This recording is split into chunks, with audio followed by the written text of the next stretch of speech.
Through the veils of history, behind gilded thrones and echoing palace halls, there exists a narrative often overlooked, a tale not of kings and conquerors, but of queens whose silent strength shaped the fate of empires. These women, dismissed as figureheads or shrouded in myths of madness and submission, were in truth brilliant strategists, unwavering diplomats, and formidable leaders. Their influence, though hidden behind layers of tradition and patriarchal storytelling, runs deep in the roots of Spanish power.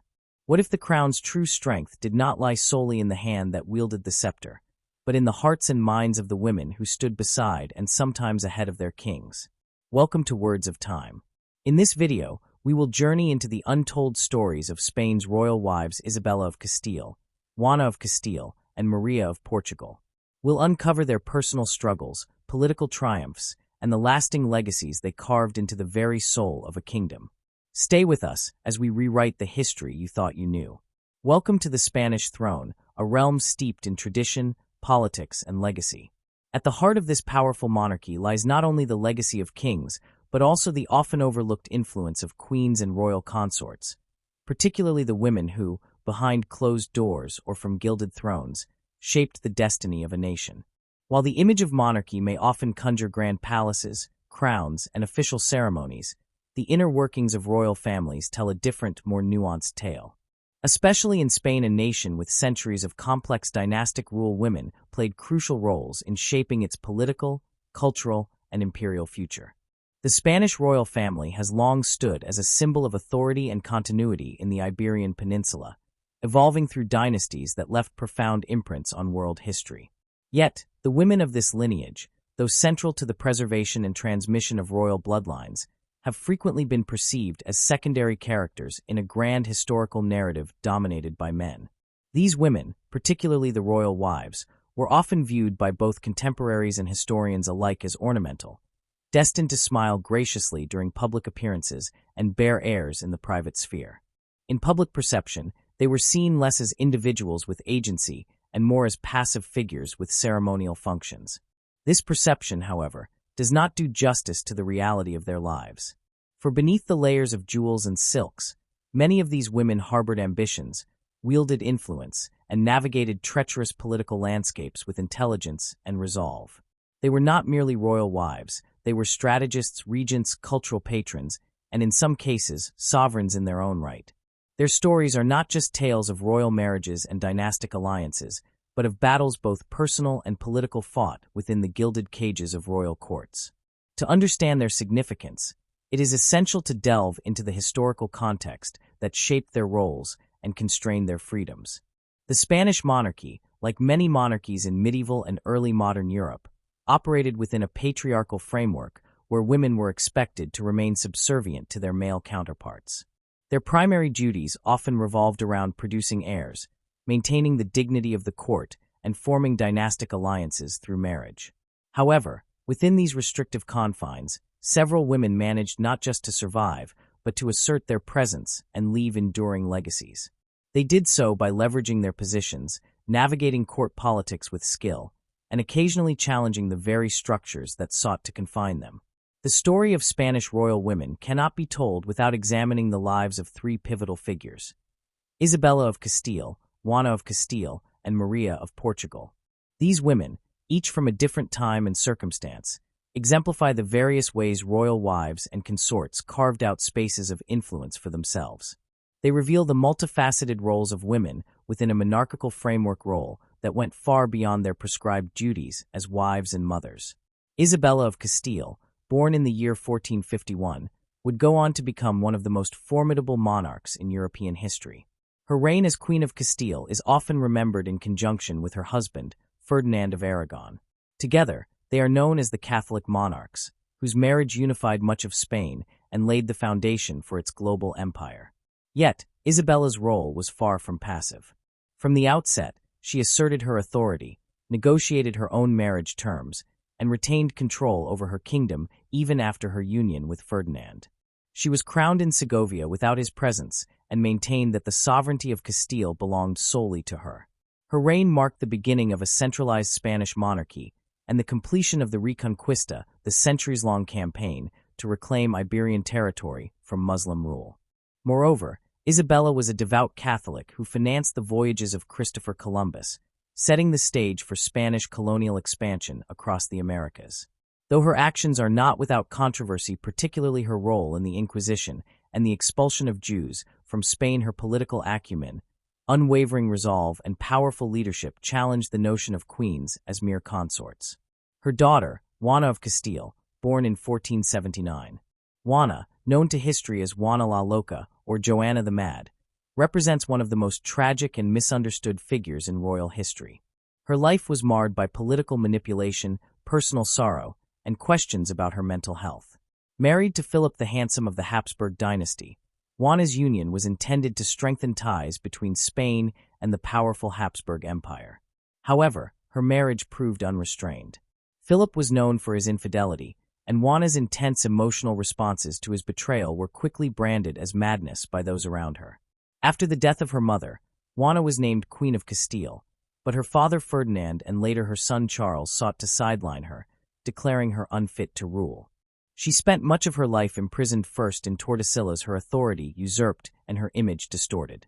Whether she was truly mentally ill or the victim of a political scheme remains debated among historians. What is clear, however, is that Juana's tragic life sheds light on the vulnerability of royal women whose power threatened the ambitions of male relatives. Her story is not simply one of personal suffering, but also a cautionary tale about how perceptions of mental instability were wielded as political. Then we turn to Maria of Portugal, born in 1315, who married Alfonso XI of Castile.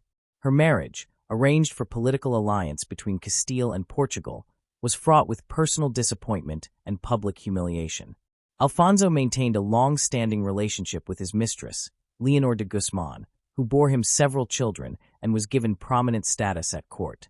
Maria, though queen consort, was relegated to the background. But she did not accept this quietly. After Alfonso's death, she orchestrated the arrest and execution of Leonor, asserting her authority in a court that had long ignored her. Maria's later life was marked by efforts to secure her son Peter's claim to the throne and protect his interests. Her involvement in court politics, her calculated use of vengeance, and her refusal to be dismissed as irrelevant make her a fascinating figure in the history of royal consorts. She exemplifies the determination of royal women to assert their dignity and protect their legacy, even in the face of personal betrayal. These three women, Isabella, Juana, and Maria, offer a panoramic view of the challenges and triumphs experienced by royal wives in Spain. They were not uniform in their methods or experiences. Isabella's reign was defined by active rule and political mastery. Juana's life was a tragic dance between power and powerlessness. Maria's role was reactive, but no less consequential. Each represents a different facet of royal womanhood: the ruler, the prisoner, and the survivor. What unites them, however, is the way they navigated the expectations of their time. In an age when women were expected to be silent, obedient, and supportive, these queens demanded to be heard, acted with agency, and fought for their rights and the rights of their children. Their stories challenge the assumption that royal wives were simply decorative elements in the political landscape. Instead, they emerge as central figures in the historical narrative of Spain, shaping policy, confronting adversity, and leaving behind complex legacies. Beyond these three, countless other women of the Spanish court played vital roles in the workings of the monarchy. Queens like Elizabeth of Valois, Mariana of Austria, and Isabella II each contributed in unique ways to the evolving story of Spanish sovereignty. Some acted as regents during minority reigns. Others were patrons of the arts and sciences. Some were key players in dynastic diplomacy. But Isabella, Juana, and Maria remain particularly illustrative because their stories span different eras, social circumstances, and models of queenship. The image of royal wives as mere ornaments was perpetuated not only by the conventions of the time, but also by the historical narratives that followed. Chroniclers, often male and operating within patriarchal frameworks, preferred to emphasize the roles of kings and generals over those of queens and advisors. They depicted royal women in simplistic terms: angelic or demonic, virtuous or wanton, sane or mad, rarely granting them the complexity they deserved. However, modern scholarship has begun to uncover these hidden histories, offering richer, more nuanced portraits of these women. In doing so, it not only recovers their voices, but also reveals the intricate power structures and cultural norms that define their lives. It is also important to consider the emotional labor that these royal women bore. They were often separated from their homelands at young ages, married into foreign courts, expected to produce heirs quickly, and live in public scrutiny. Any misstep, whether a political error, a personal scandal, or even a perceived emotional instability, could ruin their reputation and restrict their influence. Yet, many of them demonstrated extraordinary resilience. They cultivated networks of allies, championed religious and educational reforms, and even engaged in international diplomacy. Their influence often operated through soft power, through patronage, behind-the-scenes negotiations, and symbolic acts that carried political weight. In reflecting on their legacies, it is essential not to idealize or demonize them, but to understand them as complex human beings navigating extraordinarily difficult circumstances. They were neither powerless victims nor omnipotent rulers. They were women of ambition and restraint, of strength and sorrow, whose contributions to Spanish history deserve recognition. The narrative of the Spanish throne is incomplete without them. As figures who existed at the intersection of personal desire and political necessity, they embody the tension between individual identity and royal duty. They remind us that power does not always wear a crown or wield a scepter. It is sometimes silent, strategic, and hidden behind a veil. In bringing their stories to light, we challenge long-held assumptions about the role of women in monarchy. We recognize that the Spanish throne was not solely held up by the kings who sat upon it, but also by the queens who stood besides, behind, and sometimes ahead of them. These women, often obscured by time and tradition, now emerge into history not as footnotes, but as protagonists in their own right. Their stories deserve to be told not merely as historical curiosities, but as essential chapters in the narrative of a nation. For within the gilded halls of Spain's royal palaces walked women who changed the course of empires, who defied expectation, and who dared to lead in a world that sought to silence them. Isabella's childhood was marked by political uncertainty, civil war, and dynastic tension circumstances that would shape her into a ruler of remarkable resilience and vision. From the beginning, Isabella demonstrated qualities rarely attributed to women of her time: a fierce will, sharp intellect, and unwavering religious conviction. These attributes would later propel her to become one of the most powerful monarchs in Spanish history.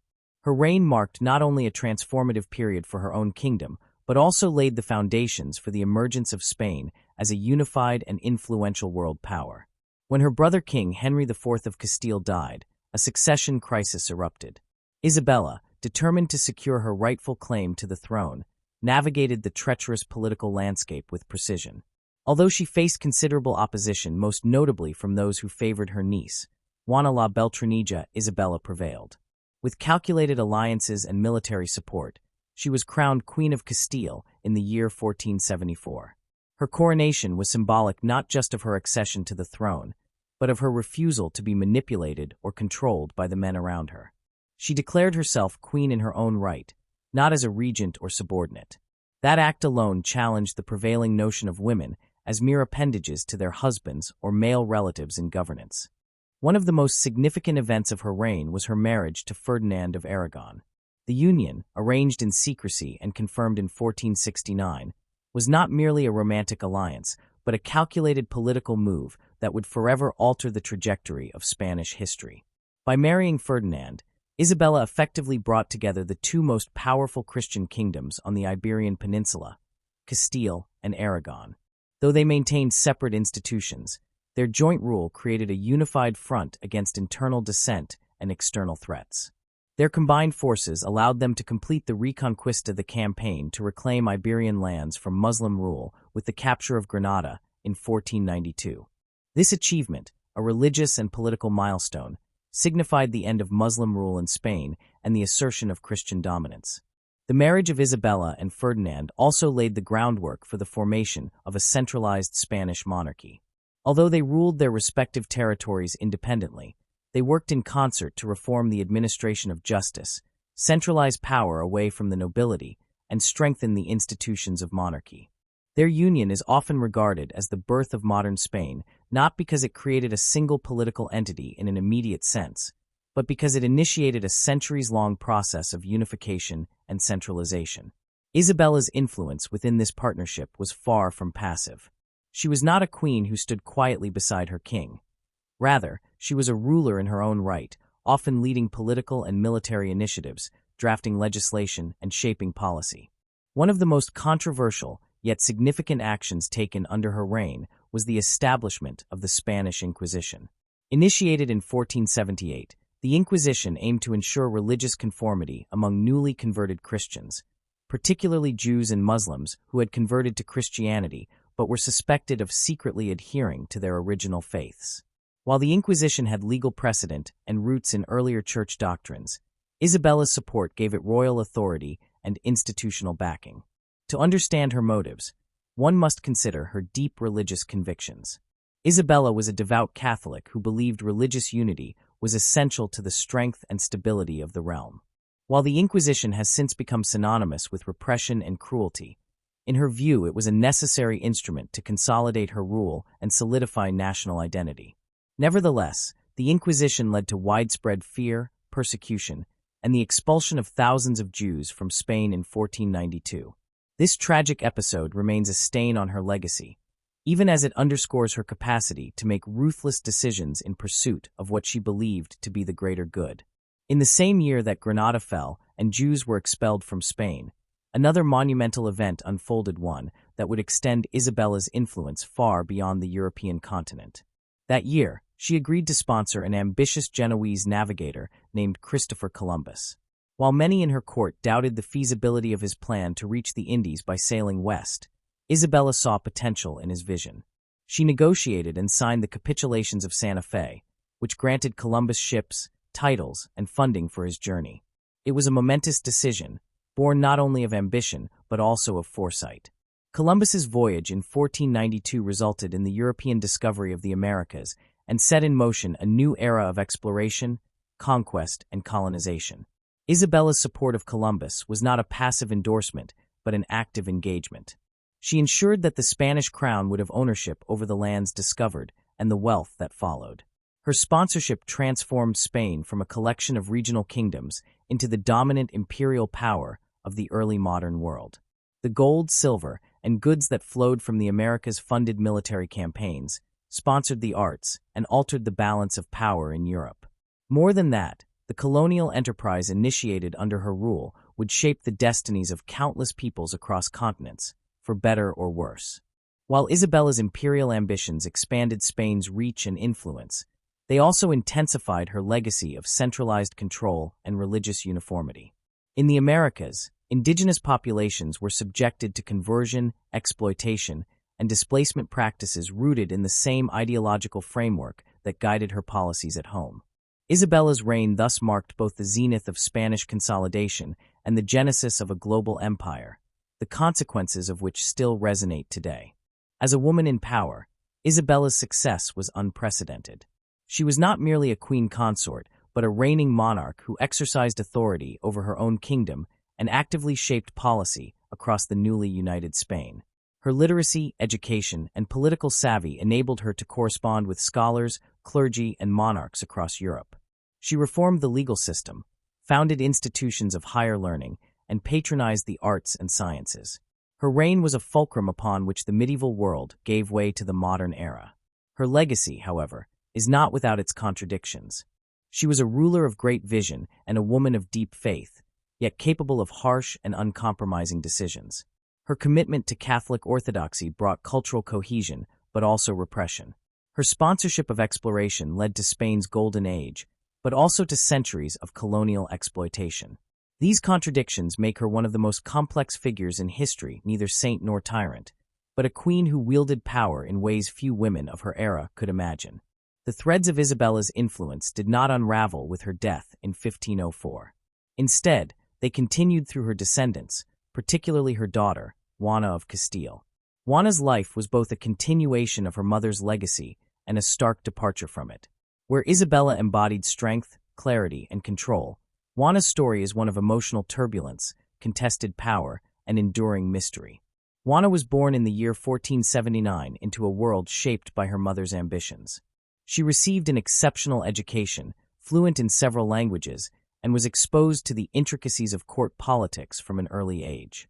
At 16, she was married to Philip the Handsome, Archduke of Austria, in a dynastic alliance designed to strengthen ties between Spain and the powerful Habsburgs. Initially, the marriage seemed promising. Juana and Philip shared a passionate bond, and she bore him 6 children, including Charles, who would later become Holy Roman Emperor and King of Spain. However, as time passed, Juana's life unraveled. Philip's infidelities and political machinations took a toll on her emotional well-being. When her mother died and she became Queen of Castile, her claim was contested by her father Ferdinand, who questioned her ability to rule. He declared her mentally unfit, and Philip too sought to marginalize her. Caught between the ambitions of her husband and father, Juana found herself increasingly isolated. After Philip's sudden death in 1506, rumors of her madness spread rapidly. She refused to part with his body, leading to tales of necrophiliac devotion and emotional instability. The truth of Juana's mental state remains a matter of historical debate. Some scholars believe she suffered from severe depression or bipolar disorder. Others argue that her alleged madness was exaggerated or fabricated as a political tool. What is certain is that her power was systematically stripped away. She spent the rest of her life, nearly 50 years, confined in the fortress of Tordesillas, cut off from politics, society, and even her own children.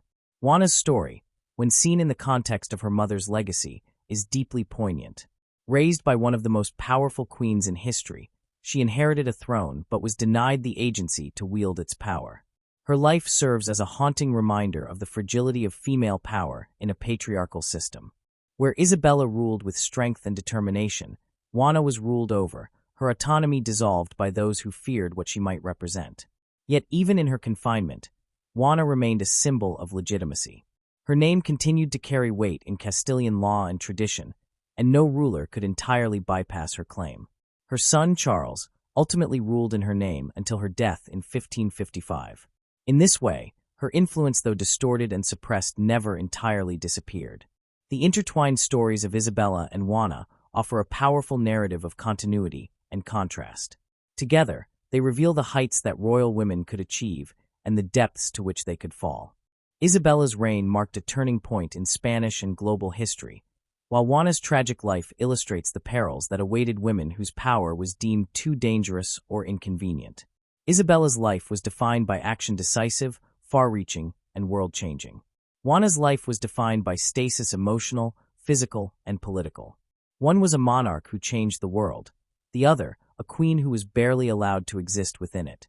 Yet both were central to the legacy of the Spanish throne, their lives framing a narrative of ambition, control, betrayal, and endurance. Isabella's power was exceptional, a triumph against the odds. Juana's downfall was equally telling, a reminder of how fragile that power could be in the hands of those unwilling to accept it. Their intertwined lives paint a portrait of monarchy that is not just about crowns and titles, but about the human cost of power, the consequences of ambition, and the enduring struggle of women to be seen not just as queens or mothers, but as rulers in their own right. Now talk about Juana of Castile. As the third child of a power couple whose marriage unified Spain's Christian kingdoms, Juana's birth may not have initially marked her as a key political player. Yet history unfolded in such a way that her path became inextricably linked to the future of the Spanish monarchy. From a young age, Juana exhibited signs of exceptional intelligence. She received a humanist education, rare for a girl in her time, becoming fluent in Latin and several other languages.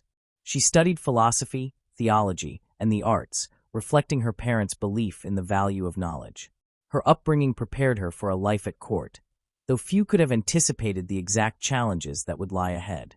At the age of 16, Juana was married to Philip the Handsome, son of the Holy Roman Emperor Maximilian I and heir to the Habsburg dynasty. The marriage, arranged by her parents as part of a grand strategy to strengthen Spain's position in European politics, took Juana far from her homeland to the court of Flanders. At first, the union between Juana and Philip was marked by intense passion. Accounts from the time describe her deep infatuation with her husband. However, that passion would soon become a source of emotional instability as Philip's affections waned and his political ambitions grew. Philip was charismatic, admired for his looks and courtly behavior, but he was also cunning and power-hungry. Juana, on the other hand, found herself emotionally vulnerable in a foreign court that viewed her with suspicion. Her intense love for Philip, coupled with his repeated infidelities and political maneuverings, led to growing tensions between the couple. While Juana remained devoted to him, Philip increasingly sought to sideline her, both in courtly influence and in political affairs. When her elder siblings and their heirs died in a succession of tragic events, Juana became the heir to the Castilian throne. Her mother Isabella passed away in the year 1504, making Juana the rightful queen of Castile. But rather than embrace Juana's claim, both her father Ferdinand and her husband Philip saw opportunities to seize power for themselves. Thus began a period of immense psychological and political pressure on Juana, who found herself caught between two powerful men who each sought to rule in her stead. Ferdinand attempted to undermine Juana's authority by questioning her mental stability. He convened nobles and officials to challenge her capacity to govern, hoping to continue ruling Castile as regent. Philip, meanwhile, used his proximity to Juana to present himself as the de facto ruler. He manipulated her emotionally and politically, presenting her as erratic and incapable, even as he moved to consolidate his power among the Castilian nobility. The term Juana the Mad began to take root during this period. Reports from court storytellers described episodes of deep grief, irrational behavior, and uncontrollable jealousy, particularly following Philip's betrayals. Her refusal to accept his mistresses, her volatile reactions to his neglect, and her emotional distress at court were interpreted as madness. However, many historians today argue that these narratives were shaped and often exaggerated by those who sought to delegitimize her authority. While it is possible that Juana suffered from mental health issues such as depression or bipolar disorder, it is also likely that she was the victim of a calculated campaign to strip her of political power. When Philip died suddenly in 1506, Juana's behavior following his death became the most iconic and controversial episode in the construction of her public image. Stricken with grief, she allegedly refused to allow his body to be buried for months. Stories of her traveling with his coffin, speaking to his corpse, and guarding it jealously became the foundation of her supposed madness. Yet again, modern historians urge caution. These accounts, while dramatic, may have been amplified to serve the political ambitions of others, particularly her father and later, her son. After Philip's death, Juana attempted to assert her rule, but Ferdinand swiftly returned to Castile and took control of the kingdom, imprisoning Juana in the royal palace in Tordesillas. She would remain there, isolated and marginalized, for nearly 50 years. During her long confinement, her correspondence and access to the outside world were strictly controlled. Even visits from her children were rare and heavily monitored. Her confinement raises troubling questions about the nature of power, gender, and mental illness in early modern Europe. Was Juana truly mad, or merely inconvenient? Despite her imprisonment, Juana remained a figure of symbolic authority. Her name continued to appear on official documents and proclamations, underscoring the legal recognition of her status as queen. This was particularly important when her son, Charles, came of age. Born in 1500, Charles would eventually inherit not only the Spanish kingdoms, but also the vast Habsburg Empire, becoming Holy Roman Emperor Charles V. However, to legitimize his rule over Castile, he needed Juana.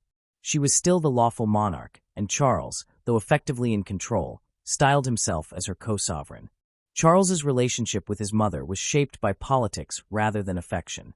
Upon arriving in Spain from Flanders as a young man, he spoke no Spanish and had little understanding of Castilian customs. He knew he needed the authority that came with his mother's name, but was also aware that freeing her from confinement could challenge his position.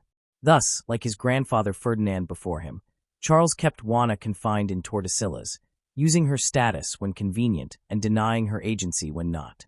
This prolonged confinement through the reigns of two male relatives highlights the contradictions of power and femininity in Renaissance Europe. Juana, educated and legally sovereign, was reduced to a passive emblem. Her voice was silenced, her mind dismissed, and her autonomy denied. Yet she remained central to the legitimacy of those who ruled in her name. Her life illustrates the perils faced by women whose existence complicated patriarchal structures of power. Even in silence, Juana's influence was palpable. Her bloodline continued through Charles and his children, shaping not only the future of Spain but also of Europe and the Americas. The Habsburg dynasty's global expansion was rooted in her claim to Castile, and through her, the vast empire of Charles V came into being. Juana's legacy, therefore, is not merely one of madness or tragedy, but of enduring, if often invisible, power. Her story invites us to reconsider how we remember historical women.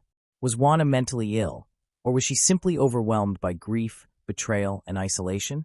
Were her actions signs of madness or resistance in the face of systemic oppression?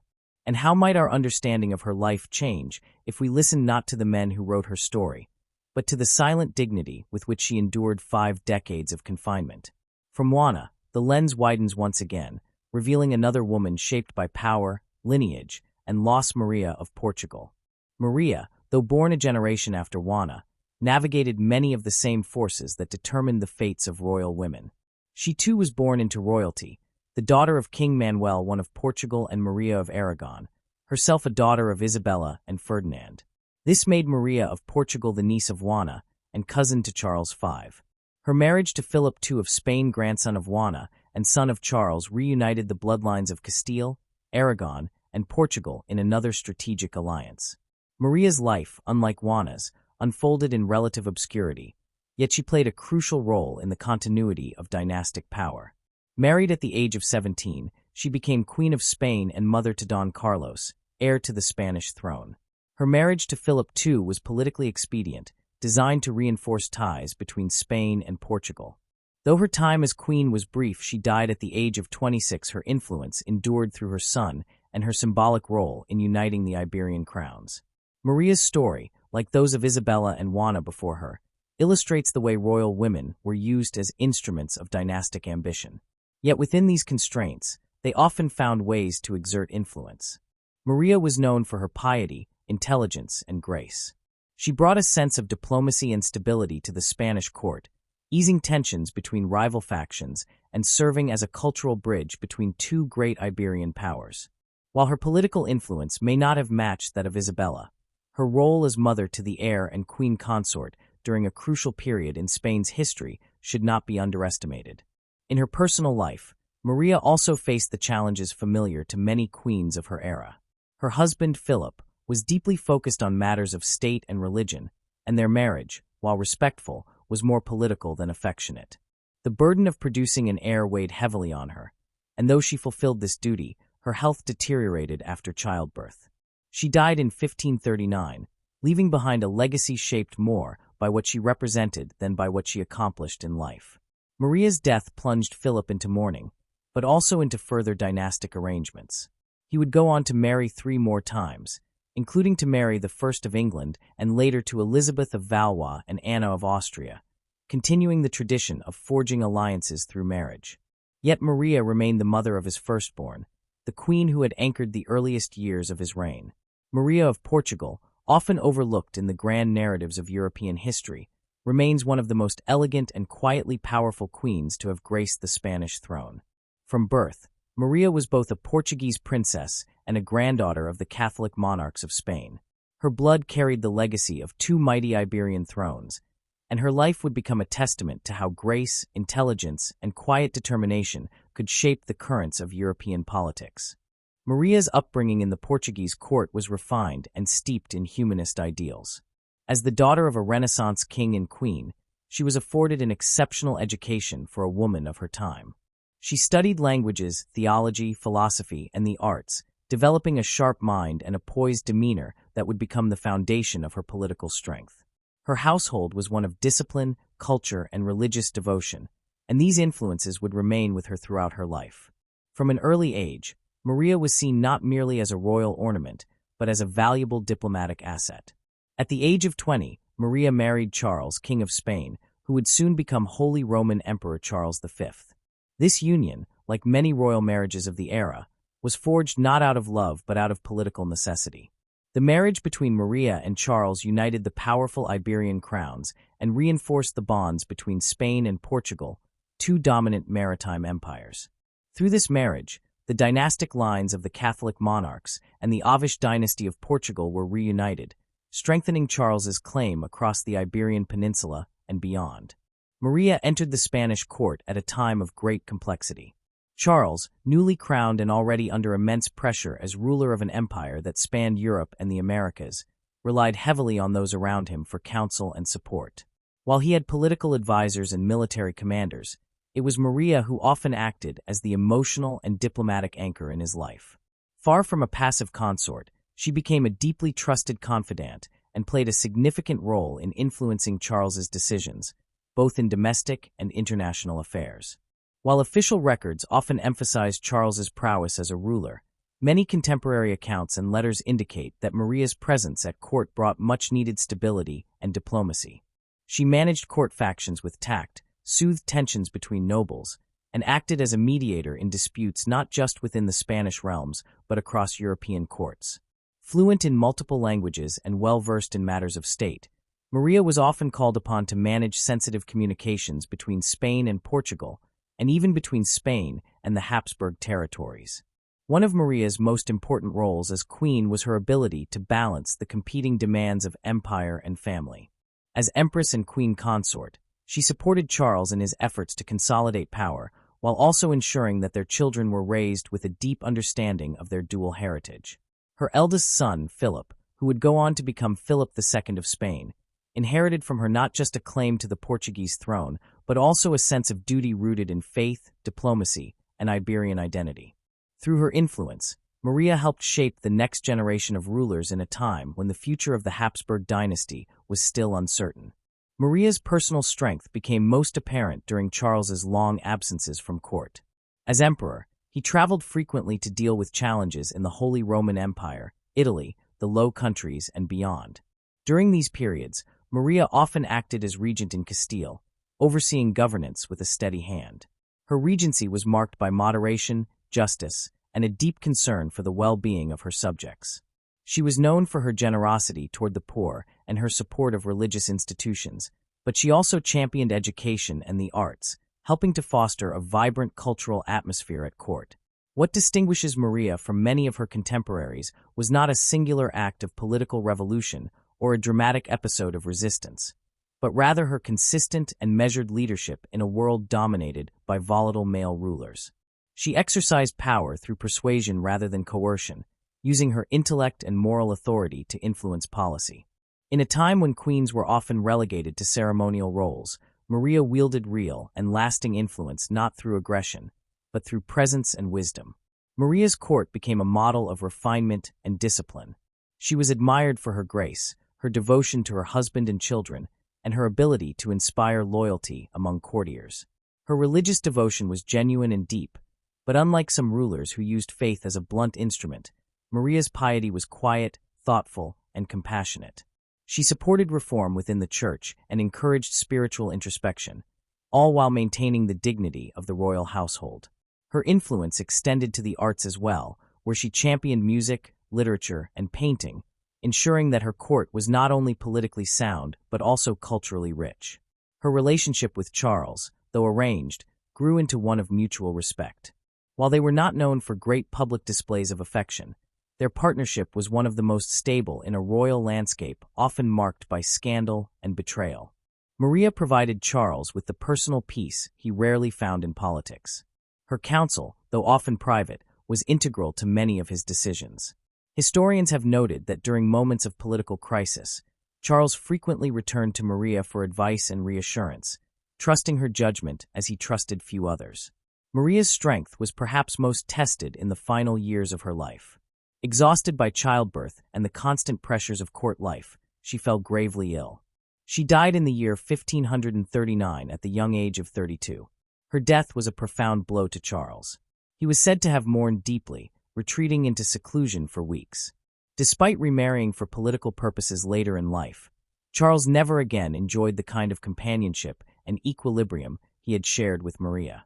The legacy of Maria of Portugal endures in subtle but profound ways. She was never a conqueror, never a revolutionary, and never the subject of scandal or rebellion. Instead, she exemplified a kind of queenly power rooted in wisdom, patience, and service. Her legacy is found in the stability of the Spanish court during some of its most turbulent years, in the strength of the Habsburg dynasty she helped fortify, and in the quiet authority she carried in a world that so often overlooked women's voices. Maria's story, when seen alongside those of Isabella of Castile and Juana of Castile, forms a rich and multifaceted tapestry of female power in the Spanish monarchy. Each queen faced her own unique challenges and navigated them with courage, intelligence, and resolve. Isabella commanded armies, launched exploration, and redefined monarchy, Juana endured betrayal and isolation, her dignity intact despite a lifetime of being silenced. Maria brought calm to an empire, mediating peace and shaping policy with subtle grace. Together, these women embodied the many dimensions of queenship: leadership, endurance, diplomacy, and legacy. What binds their stories is not only blood but also a shared resilience. Each was born into a world where women's power was conditional, their influence allowed only within narrow confines. Yet each found ways to transcend those limits. Isabella shattered the expectations of female rule by standing equal to kings. Juana, though confined and dismissed, remained central to the legitimacy of 2 generations of male rulers. Maria turned the expected passivity of queenship into a quiet yet formidable force of stability and persuasion. In their different ways, these queens remind us that history is not only made in battles and treaties, but also in the drawing rooms of palaces, the pages of letters, the counsel offered in whispered moments. Their lives challenge the notion that power must be loud to be real. They show that leadership can be strategic, maternal, intellectual, and deeply human. As we reflect on their legacies, we are reminded of the cost of forgetting women's stories. How many Maria of Portugals were never recorded? How many Juana of Castiles were dismissed as unstable? How many Isabella of Castiles were overshadowed by their male counterparts, their triumphs attributed to the men around them? To understand history in its fullness, we must recover these voices, listen to their experiences, and honor the ways in which they shaped the world.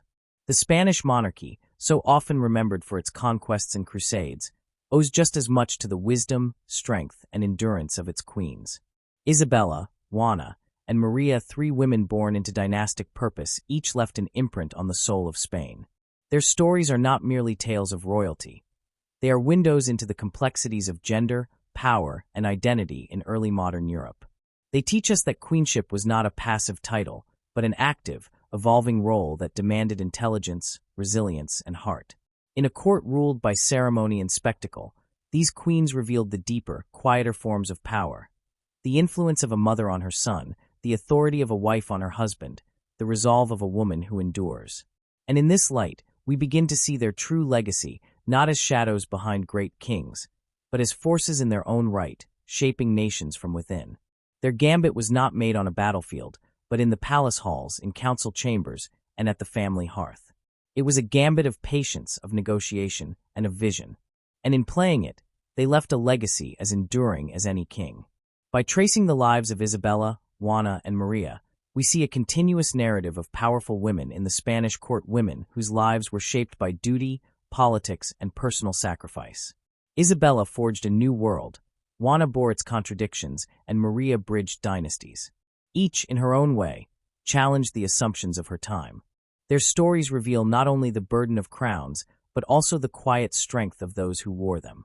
They compel us to question the myths we inherit, to listen beyond the labels, and to recognize the enduring influence of women in shaping the destinies of nations. Through the long corridors of Spain's history, echoing with the footsteps of monarchs, warriors, and conquerors, there remains a quieter but no less profound legacy, one carried not by sword or crown alone, but by the enduring strength, intelligence, and grace of its royal wives. These women, too often confined to the margins of the story, were not merely ornaments of the crown or pawns in dynastic games. They were architects of alliances, guardians of dynasties, and stewards of empires.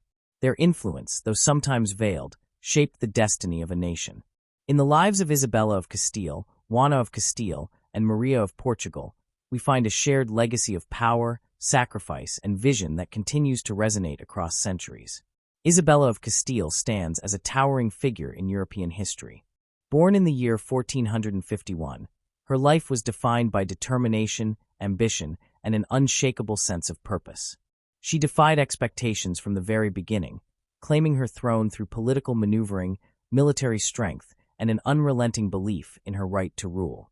Through her marriage to Ferdinand of Aragon, she united two of the most powerful kingdoms in the Iberian Peninsula, laying the foundation for the modern Spanish state. Together, they became the Catholic monarchs, their reign ushering in an era of unification, religious reform, and global expansion. Isabella's influence did not end with territorial consolidation. Her role in launching the Spanish Inquisition, while deeply controversial, shaped the religious and social structure of Spain for generations. And it was under her patronage that Christopher Columbus set sail in 1492, opening the gates to the New World and beginning Spain's colonial empire. Her name is etched into the foundation of a global transformation, and her reign marked a pivotal shift in the world's political and cultural axis. More than just a queen, she was a sovereign in every sense, a ruler who shared power on equal footing with her husband and wielded it with intelligence, foresight, and a clear sense of mission. Then came her daughter, Juana of Castile, whose life was marked by tragedy, betrayal, and enduring strength. Born in the year 1479, Juana inherited not only the bloodline of powerful monarchs, but also the weight of impossible expectations. Her marriage to Philip the Handsome was intended to fortify Spain's alliance with the Habsburgs, but it soon became a crucible of emotional turmoil and political struggle.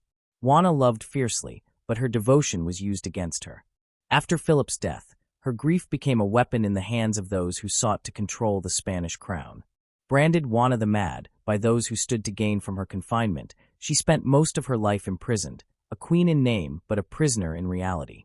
Yet, even in isolation, Juana's legitimacy as monarch remained unchallenged. Her son Charles, who would later become Charles V, inherited the Spanish crown through her, and her presence remained essential to the dynastic continuity of the Habsburgs. Juana was not mad, she was marginalized, silenced, and manipulated. Her life is a stark reminder of how easily history turns powerful women into cautionary tales, dismissing their agency to maintain patriarchal control. Yet within her tragic narrative lies a different kind of power, the power of endurance, of legitimacy, of quiet resistance. Juana's refusal to abdicate, despite decades of pressure, held a mirror to the political hypocrisy of her time. Her story exposes the fragility of male-dominated narratives and invites a re-evaluation of what it means to wield power from the shadows. Her legacy, though wrapped in sorrow, is one of quiet defiance and rightful sovereignty. In contrast to the turmoil of Juana's life, Maria of Portugal, born in 1507, brought a calm, composed strength to the Spanish court. Her marriage to Charles V was both a political alliance and, over time, a partnership of mutual respect and influence. As queen consort, Maria was never content to be merely decorative. She became a diplomatic force in her own right, mediating conflicts, influencing policy, and ensuring the stability of the court during her husband's long absences. Maria's intellect, education, and moral authority allowed her to carve out a space of power within the often rigid confines of the monarchy. She was a queen who governed wisely, guided her children with care, and served as a trusted advisor to an emperor. Her legacy is not one of grand conquests or dramatic rebellion, but of measured leadership and enduring impact. She shaped the character of the court and left behind a legacy of thoughtful, principled governance that would influence generations to come. Individually, each of these queens left an indelible mark on Spain's political and cultural history. Isabella, with her visionary rule and groundbreaking reforms, defined the dawn of the Spanish Empire. Juana, though held captive, remained the keystone of Habsburg legitimacy and exposed the patriarchal cruelty of court politics. Maria, through her wisdom and quiet diplomacy, sustained the court and safeguarded the stability of the realm during some of its most formative years. Collectively, these women reveal a broader narrative, a chronicle of female strength, resilience, and agency in a world that often denied them power. Their stories challenge the assumption that history is shaped only by kings and generals. They show us that the fabric of empire is woven not just with declarations and decrees, but also with the careful counsel of queens, the silent resistance of the marginalized, and the tireless dedication of women who worked behind the scenes to hold the kingdom together. Too often, the contributions of royal wives have been eclipsed by the exploits of their husbands. History has reduced many of them to romantic footnotes or tragic figures, failing to recognize the complexity of their roles. But these queens were not passive observers. They were strategists, diplomats, regents, and symbols of dynastic continuity. They navigated treacherous political landscapes, built alliances, raised future rulers, and maintained order within the court. Their labor, both emotional and political, sustained the monarchy through wars, transitions, and upheavals. The hidden stories of Isabella, Juana, and Maria are not unique. They represent countless women whose influence has been forgotten or obscured by time. Their lives call on us to look beyond the traditional narratives and ask who has been left out and why. They remind us that history is not a fixed story, but a tapestry woven from multiple perspectives, many of which remain unheard. Their collective legacy is more than a chronicle of royalty. It is a testament to the enduring power of women to shape nations, to guide rulers, and to influence the course of events with vision, patience, and wisdom. Whether commanding armies, surviving betrayal, or governing with subtle grace, these women were integral to the formation and preservation of Spain's identity. Their lives defy the notion that power belongs solely to the loud or the visible. They teach us that power also resides in resilience, in quiet wisdom, in steadfastness of purpose. As we reflect on the lives of Isabella of Castile, Juana of Castile, and Maria of Portugal, we are not merely revisiting old tales. We are uncovering a richer, more inclusive narrative of Spain's past, one in which women were not just queens by title, but queens in action, influence, and legacy. Their strength did not come from conquest alone, but from vision, faith, and a deep commitment to their roles as sovereigns, mothers, and leaders. The story of Spain's royal wives is not finished. It continues in the questions we ask, the histories we revise, and the voices we choose to amplify. These queens deserve more than passing recognition. They deserve to be studied, remembered, and celebrated for the roles they played in shaping a kingdom that once ruled much of the known world. Let their stories inspire us to seek out the unseen narratives in our own histories. Let their lives challenge us to reconsider how we define power and who gets to wield it. Let them remind us that behind every crown, there may stand a woman whose influence runs deeper than the throne itself. This is an invitation not only to remember, but to explore, to engage more deeply with the rich and complex history of Spain and the remarkable women who shaped it. Read the letters of Isabella, study the life of Juana with fresh eyes, and examine Maria's quiet diplomacy. Question the old labels. Revisit the old assumptions. These queens are not relics of the past, they are guideposts for a more inclusive understanding of leadership and legacy. Their power was real. Their stories matter. And it is time the world remembers them.